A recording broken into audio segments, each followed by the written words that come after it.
Gabi na, time na para mag-focus sa tunay mong feelings. Usap tayo, kasama ang baby ng bayan sa main event. May mga lihim ka bang gustong sabihin? O mga sikretong gusto mong aminin? Halika't ating pag-usapan sa Main Confessions. Oras na para ilahad ang lihim na dapat mabunyag. Kaya naman para sa ating main confession for tonight, basahin na natin ang unang yugto o unang parte ng confession ng ating letter sender. Dear DJ Main, itago mo na lang ako sa pangalang Lisa ng Caloocan City, 27 years old at isang spa therapist. Tubong Negros ako at nagpunta lamang ako ng Manila para subukang hanapin ang aking kapalaran. Kadalasan ay gabi ang duty ko sa aming massage parlor kaya napapakinggan ko ang programa mo habang naka-duty. Naku, maraming salamat sa iyo, Lisa. At sa lahat ng mga masahista natin. At sana ay mabasa mo itong sulat ko dahil gusto kong ikwento ang aking karanasan. Narito ang aking confession, DJ Main. Tungkol ito sa ex kong itatago natin sa pangalang Daniel. Nakilala ko siya noong nakaraang taon. So bago lang sila. Kasi nakilala niya noong nakaraang taon, tas ngayon ex niya na. Ipinakilala ng common friend, tapos reto-reto hanggang sa ligawan ako, then sinagot ko naman siya. Magkasundo naman kami sa maraming bagay. Madalas kaming kumain sa labas at aminado ko na healthy din ang aming sex life. Oh! Sana all talaga may ganyan, no? Oo, yung sa'yo healthy lang eh. Oo, pero walang sex life. One time, sinabihan ako ni boss na pansamantala muna akong ililipat sa isang branch sa Laguna. Pumayag naman ako since may kasamang salary increase ang offer ni boss. Oo nga naman, di ba? Bihira lang mag-offer ngayon ng malaki-laking salary kaya pag may mga opportunity kayo, i-grab nyo ng i-grab habang kayo ay malakas pa, habang kayo ay bata pa. Kaya tama tong ginawa ni Lisa. Kinausap ko si Daniel tungkol dito. Pumayag naman kasi kahit LDR muna kami ng ilang buwan. Ilang araw bago ako lumipat ng Laguna ay tinulungan ako ni Daniel mag-impake ng aking mga damit. Napansin ko na may kakaibang gamit siyang pinasok sa aking maleta. Ano yung parang maliit na box na pinasok mo, love? Tanong ko sa kanya. Isang laruan na magugustuhan mo habang LDR tayo. Binuksan ko yung box at nakita ko na isa itong pleasure toy. Para pwede pa din tayo maglaro kahit magkalayo, sabi ni Daniel. Ay, grabe naman talaga. Alam niyo pag LDR, naku, ang hirap na relationship na yan, no? Well, sa may mga relasyon, sa 1 to 10, half of 10, nagiging successful. Yung half of 10 naman is nauuwi sa hiwalayan. Pero maganda rin naman yan na hindi naman din masama yan eh. Yung tayo ay nagpapabaon, nagre-regalo sa ating ka-relationship, naka-LDR natin ng mga ganitong bagay. Especially kung tayo ay adult na at normal yan. Diba? Mas maganda na yon kesa siya ay mambabae o manlalaki. At least, meron siyang ginagamit na laruan para kahit papaano, hindi na siya maghanap ng iba. At ikaw, nandun yung assurance mo. Yung parang makakatulog ka ng may peace of mind ka. Pero, ako naniniwala pa rin naman ako may toy o wala. Kung babaero talaga yan. Oo, diba? At kung maglolo ko talaga yan. Tingnan natin ang kabuang confession nitong si Lisa. Kaya samahan nyo ko hanggang 12 midnight pa tayo. At baka makarelate ka dito, makakuha ka ng aral. Aral lalo na kung ikaw ay nasa LDR relationship, di ba? Kaya pakatutukan nyo lang yan. Huwag kang nilipat ha. Sige, ikaw din. Mamimiss mo ako. Dito lang yan sa 92.3 FM Radio Manila, your favorite music radio. Ka-vibes! 92.3 FM Radio Manila, your favorite music radio, ka-vibes! At ikaw ay nakatutok at nakikinig pa rin kasama ang baby mo sa radyo, ang nag-iisang DJ Main for the main event. At nandito na nga tayo sa ating main confession for tonight. Nabasa na natin kanina ang ating unang yugto. Ayan siya, si Lisa. Siya ay may ka-LDR na boyfriend na si Daniel at nagpadala sa kanya ng pleasure toy para nang sa ganun, magamit niya. At pagkailangan nila, habang sila ay nagvi-video call, may mag-aalis ng kanyang lamig kapalit ng init na hinahanap niya. Kasi nga ang hirap nun kapag hindi kayo magkasama ng boyfriend mo, iba pa rin yun. At ito na nga ang kanyang pangalawang yugto ng confession. Dumating na ako sa Laguna at kinamusta ako agad ni Daniel. Mahaba ang aming usapan. Bago natapos ay nagbilin siya. Love, video chat tayo sa day off mo, ha? Tapos gamitin natin yung laruan na pinabaon ko sa'yo. Habang nandyan ka, gamitin mo din yung t-shirt na binigay ko para lagi mo akong naaalala. Pumayag naman ako at natuwa dahil ang sweet ni Daniel. Ilang araw pa lang ako sa Laguna ay parang miss na niya ako. Ganun naman talaga kung nasanay na kayong magkasama sa araw-araw tapos magkakalayo kayo. Talagang ang hirap niyan. Ito na, dumating ng araw ng aking day off. Bago kami mag-video call ay naligo muna ako. Nang matapos maligo ay sinuot ko yung oversized shirt na ibinigay niya. Yun lang ang suot ko at wala nang pang-iba. Oh, presko yan sa mga babae, 'di ba? Yung mga oversized shirt bago ka matulog. Napaka-komportable talaga niya. Napakalamig. Kaya hanapin mo talaga ang init. At ito na nga. Ayan, love. Ready na ako, sabi ko sa kanya. Nilabas ko yung laruan at nagulat ako kung gaano ito kalaki. Mas malaki pa nga sa alaga ni Daniel. Grabe naman yung Daniel, yung pabaon mo, mas malaki pa sa'yo. May mga sizes naman kasi talaga yun. Depende kasi yun kung ano ba yung prefer ng isang babae na size. Syempre, dahil lalaki ang bumili, kung ano na lang talaga ang madampot, okay na yun, di ba? Sige, love. Pindutin mo yung on button. Idinikit ko muna ang laruan sa aking hiyas. Nashock ako, DJ Main. Ang lakas ng vibration! O, diba? Para kang niyanig. Parang sinabi mo, teka lang, may earthquake ba? Earthquake! Pero aminin mo, sarap na sarap at sayang-saya ka, diba? Talagang solve na solve ka nung oras na yan, Lisa. Alam ko yan. Huwag mong i-deny. Oo. Nakakakiliti pero masarap sa pakiramdam. O, diba? Sabi ko na nga, be. Gustong-gusto at ginusto mo na. Baka nakalimutan mo na nga ang sandata ni Daniel dahil dyan. Napakagatlabi ako habang si Daniel naman ay nakikita kong naglalaro din ng sarili. Uy! Napakainit naman ang ating confession for tonight. Ano ba yan? Hindi ako ready? Ay, sinubukan ko tong ipasok at OMG DJ Main!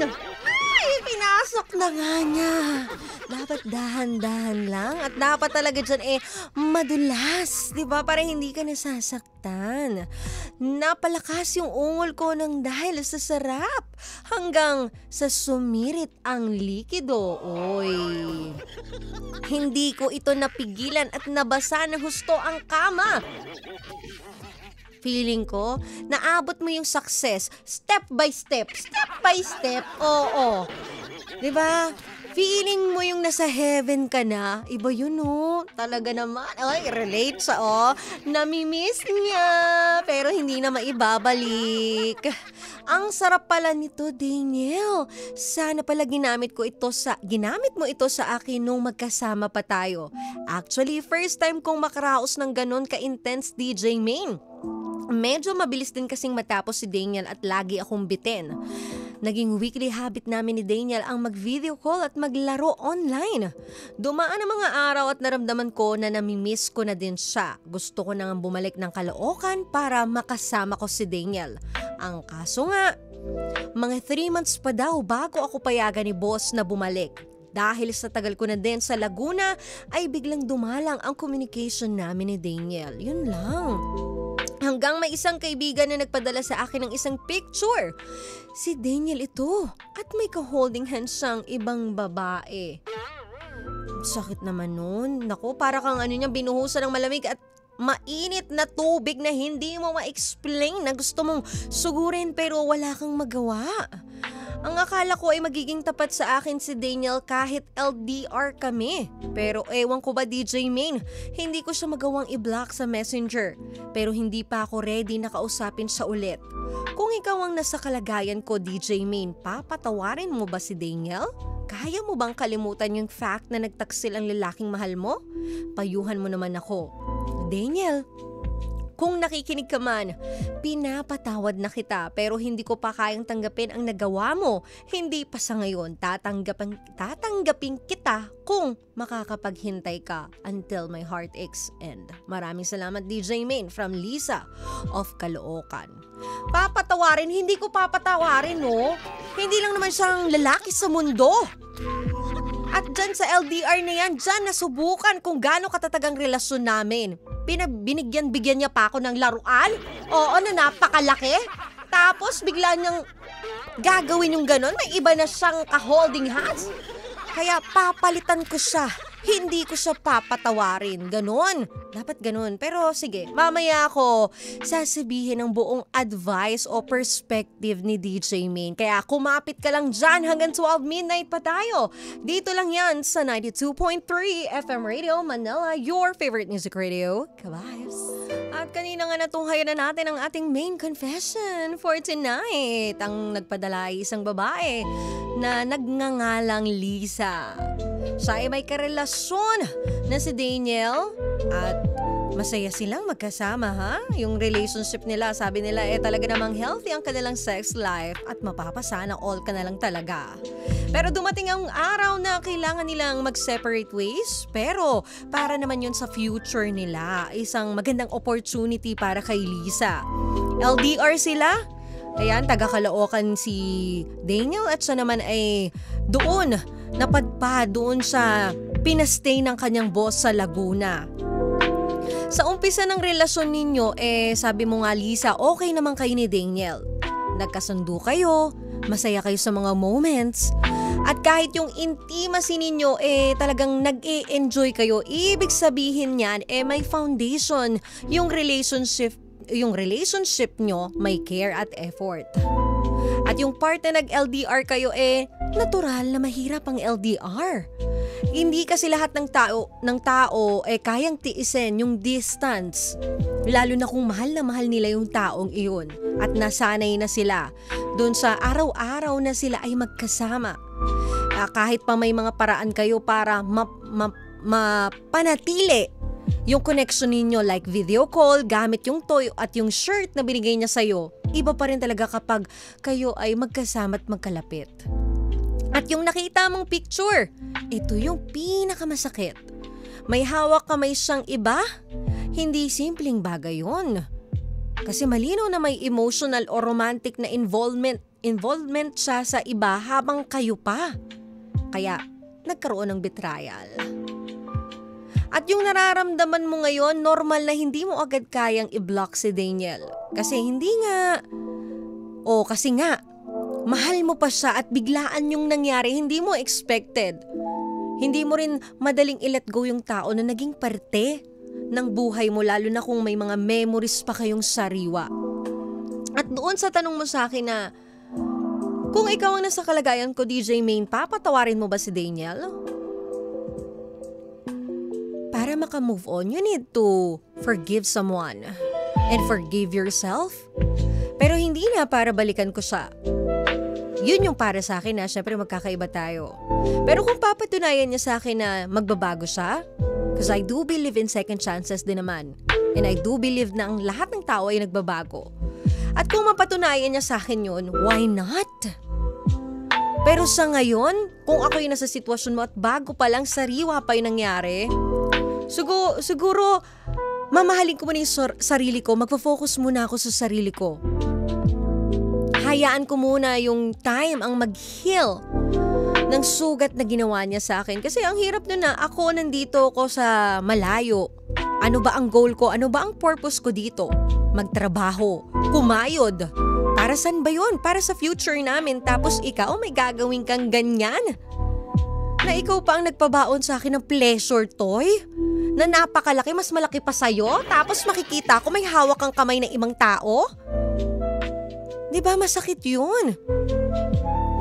Kaya much better na gawin mo ngayon, Lisa, bigyan mo ng oras ang sarili mo.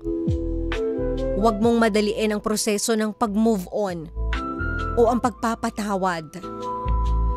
Natural na masakit at malito ka. At kung pipiliin mong maging okay agad, baka lalo kang mahirapan. Kaya mas maganda pagdaanan mo yung pain, i-process mo lahat nung nangyari. Mag-reflect ka sa sarili mo, sa relasyon ninyo. At huwag mo sisihin, hindi sa iyo ang pagkakamalit, wala kang pagkukulang. Sadyang hindi lang talaga siya marunong makontento at di siya tumupad doon sa mga pinangako niya sa'yo. Kasi healing takes time.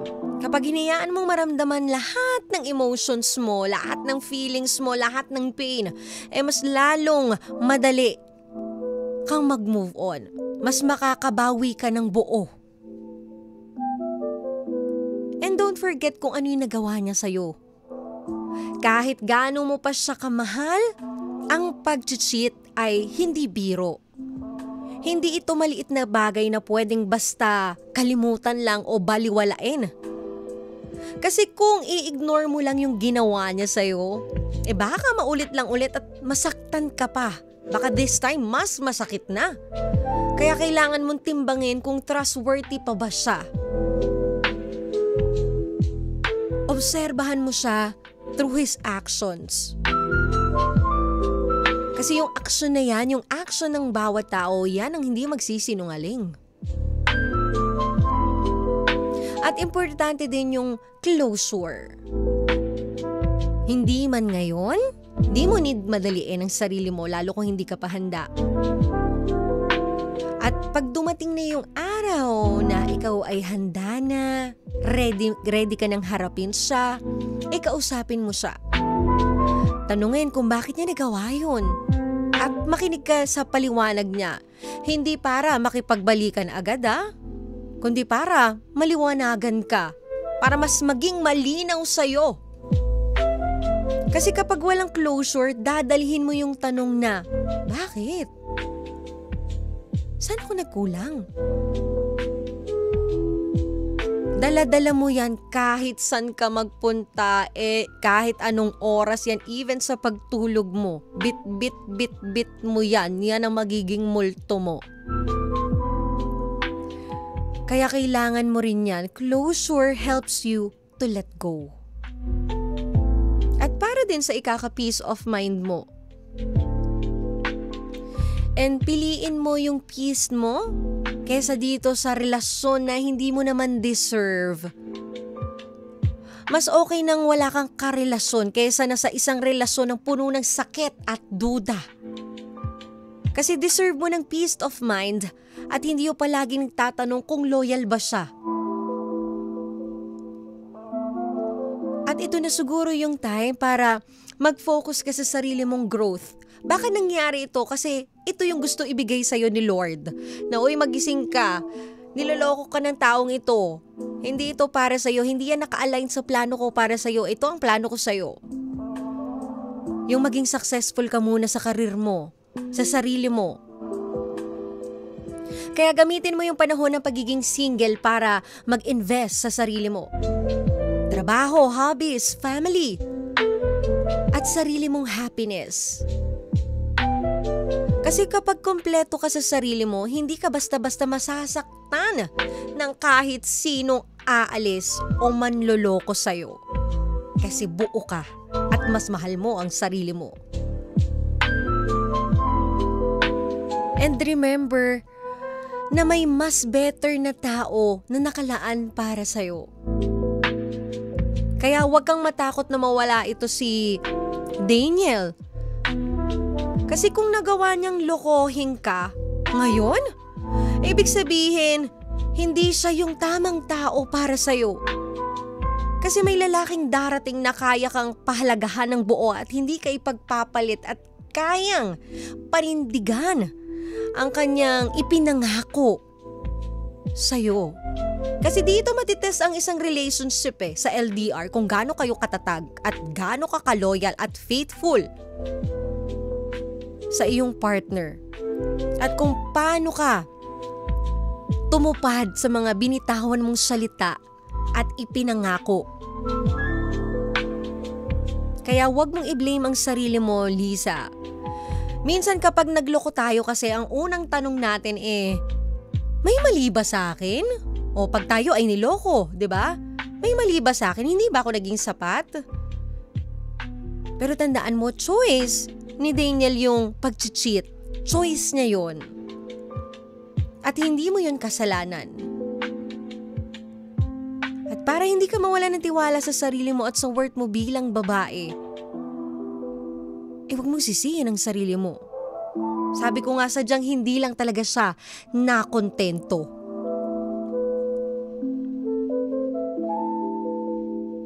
And alamin mo rin kung ano talaga ang kaya mong tanggapin. Tanungin mo yung sarili mo.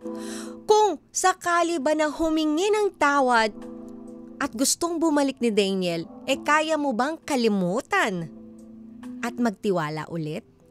Tandaan mo pag pumayag ka, pag pinatawad mo siya, at dumating yung time na kayo ay magtatalo ulit, wala kang karapatan ungkatin yung past niya o yung mga nagawa niya. Kasi in the first place, kaya nga kayo ulit naging kayo kasi pinatawad mo na siya dun sa kasalanan niya. Minsan yan yung nagiging natin mali sa isang relationship Yung mga second chance relationship, nauungkat yung past. Di sana hindi mo na binalikan kung uungkatin mo lang din yung past. Kaya mo nga binalikan, ibig sabihin, pinatawad mo siya. Kaya tanungin mo yung sarili mo, ready ka ba sa ganun? Kaya mo ba yung ganun? Kasi kung hindi, baka paulit-ulit ka lang masasaktan. Paulit-ulit lang. Mumultuhin ka ng mga ginawa niya, yung sakit na ginawa niya sa'yo at yung mga alaala na ito. Kaya protect your boundaries. At kung makikipag-usap man siya sa'yo, sabihin mo sa kanya na hindi pwede yung second chances kung mauulit lang ulit. I-explain mo na sa kanya yan, straight to the point. Kasi mahalaga yan, to protect your boundaries and your dignity. At sa ngayon na ikaw ay wasak na wasak at durog na durog, kailangan mo ng support system. Lumapit ka sa mga kaibigan mo, family mo o kahit bagong kakilala na mapagkakatiwalaan mo. Kwento mo. Minsan nakakagaan ng loob yan pag kinukwento natin yung bigat na nararamdaman natin kaysa kinikimkim natin. Huwag ka matakot magkwento. Huwag ka matakot maging vulnerable. Kasi yan yung makakatulong sa'yo to let go all your pain. Lahat ng nararamdaman mong hindi mo masabi, na kinikimkim mo lang at iniiyak mo sa unan pag ikaw lang mag-isa. Iba pa rin yung feeling pag nare-release mo yan. Kasi mas gumagaan ang bigat kapag may nakikinig at nagre-remind sa'yo na ikaw ay mahalaga. Ngayong wala kayo, gumawa ka ng bagong memories. Life goes on. Nabuhay ka naman noon nung wala siya. Bonus na lang nung dumating siya. So kahit mawala siya ngayon, mabubuhay at mabubuhay ka pa rin. At kung lagi mong nakikita at nararamdaman itong si Daniel sa mga bagay, especially itong shirt na binigay niya sa'yo, yung mga lugar na napupuntahan nyo, yung mga habits na nagagawa nyo everyday, yung mga routine ninyo, palitan mo yun ng bagong experiences. Travel ka. Alamin mo yung mga bagong hobbies mo na hindi mo pa alam na baka ma-discover mo. Self-care. Kasi healing din yan Part din ng healing yan na magbibigay sa'yo ng bagong meaning sa buhay mo. Dahil dito sa nangyari sa inyo sa relationship ninyo, maging lesson learned na ito sa'yo. Iwasan mo na ang rebound relationship o gumawa ng kung ano man yung ginawa nito ni Daniel. Huwag mo na lang gawin. Huwag mong hanapin agad ang kapalit ni Daniel para lang mapuna ng emptiness mo. Kasi baka mas lalo kang masaktan kung hindi ka pa healed yung puso mo. Tapos papasok ka sa bago, kawawa naman yung masasaktan mo. Kadalasan sa atin, ganyan ang nangyayari. Kapag kakabreak pa lang, sige, hanap ng iba, ng kalandian, ng bagong jojowain. Para ma-divert ang atensyon ko, mawala ng feelings ko sa kanya, kawawa naman yung kasunod. Paano kung yung kasunod na yun, binigay na yung buo rin sa'yo? Tapos ikaw, wasak ka pa rin. Kaya heal yourself first bago ka mag-entertain ng iba at bago ka magmahal ng iba ulit. Ang pag-move on ay hindi lang naman pagtapos ng relationship kundi pagpili ng mas magandang future para sa'yo na alam mong deserve mo. LDR is a big test. Hindi lahat kakayanin yan. Pagsubok yan. At pag nakaya nyo yan, ibig sabihin ganun katatag ang relationship nyo. At hindi lahat ng sweet gestures ay proof na seryoso sa'yo ang isang tao. Dahil ang tunay na pagmamahal ay consistent at faithful at contented. Kaya mas importanteng piliin yung taong marunong magstay kahit napakahirap ng sitwasyon. Value yourself. Mas okay nang mag-isa kaysa na sa relasyon ng puno ng duda at sakit, sabi ko nga.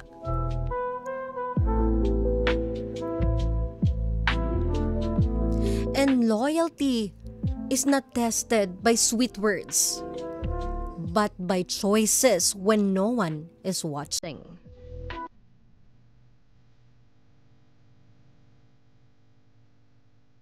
Love is a choice. Staying in love is a choice. Being faithful and loyal is a choice. Lahat ng bagay is choice yan Nasa tao na yan. Kung gagawin niya o hindi niya gagawin at di niya ginawa, choice niya na yun. Wala nang pagkakamalit pagkukulang sa'yo. At sana napagaan ko ang pakiramdam mo, Lisa, kung nakikinig ka. Huwag mong madiliin ang sarili mo. Kung hindi ka pa ready, kausapin siya, okay lang. Kung nandito ka sa stage na ninanam namang pain, okay lang din yan. Sabi ko nga kahapon you need to feel the pain to be healed. Maraming salamat, Isa, sa pag-confess mo kay DJ Maine. At sa mga gusto mag-confess, pwedeng-pwede yan. Pwede nyo ipadala yan sa ating Facebook page, 92.3 FM Radio Manila. At sa ating Viber 0954406197. At pahabol ko kung papasok kayo sa isang LDR relationship. Make sure nyo lang na kaya nyo at kakayanin ninyo.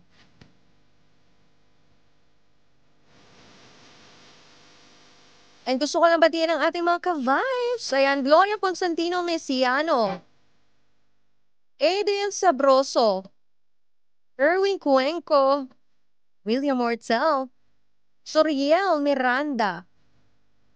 At sa lahat ng mga ka-vibes nating nakikinig sa atin, maparadyo man, mapa-FMR Philippines app, oo.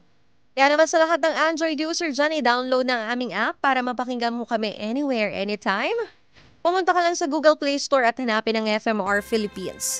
At sa mga OFW natin, good morning po sa inyo. Yung mga nakahiga na, ay ready na siya. Buo na ang gabi niya. Oo. O baka ilabas mo pa yung pleasure toy mo, ha? Oo. Na-trigger dito sa ating confession. Inaamag na daw yung pleasure toy, hindi na nagagamit, kaya ito na daw ang sign para gamitin. Sige lang. Kung dyan ka masaya, why not? Suportanta ka. Oo. Pero bago ang lahat, gusto ko munang pasalamatan Uy Dental Clinic, Horticulture by Caldana, Imprint Customs, Spink Philippines, Zebra Helmets Philippines, Vanity Lounge Aesthetics, R1 Moto Experience, oo. At pwede nyo kayo follow sa aking mga social media accounts, Facebook page, YouTube, Instagram at TikTok. Pare-parehas na main henyo. At dito sa favorite ninyo, lahat ng social media platforms natin ay pare-parehas na 92.3 FM Radio, Manila.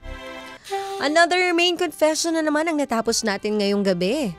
Bukas, tayo'y magkakapiling muli para pag-usapan yung mga bagay na ang hirap simulan, pero pag nasimulan, ayaw mo nang tigilan. Samahan niyo ako tuwing Lunes hanggang Biyernes, pagsapit ng 9:30 p.m. to 12 midnight. Kasama ang baby mo sa radyo ang nag-iisang DJ main for the main event na mapapakinggan mo dito sa 92.3 FM Radio Manila, your favorite music radio, Ka-Vibes. Na nagsasabi na worth it na ang pagpupuyat mo dahil meron nang magsasabi sa'yo ng good night, baby. I love you. Mag-iingat po ang lahat.